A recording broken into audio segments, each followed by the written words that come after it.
This is a recap and review of Stray Dogs Season 4, Episode 2, and we pick up right from last week's episode where we see Ranpo being taken away by the cop.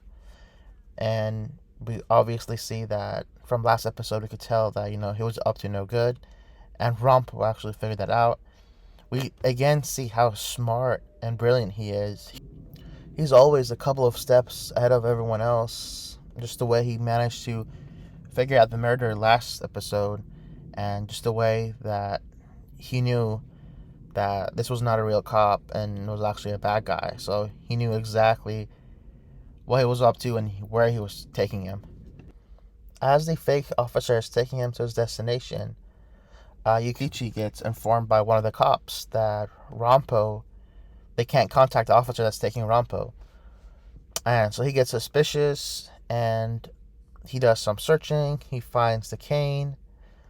And then eventually as he was going out, he sees a card outside. And he realizes that Ranpo knew all along that the police officer, before he went to the car, was shady.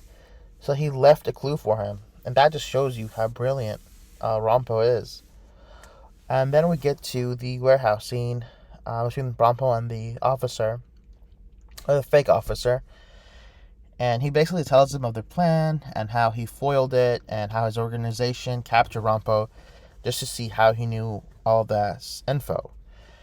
And we figure out that this organization called V, they're after all ability users, and their goal is to rid the world of ability users and kill them for the name of good. That's kind of what he says. Right as he's about to pull the trigger, obviously Yukichi comes in.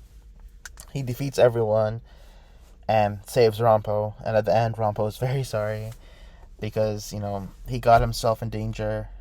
But yeah, that was basically how the episode ended. Overall, it was another good episode. I really loved Ranpo's deductive skills.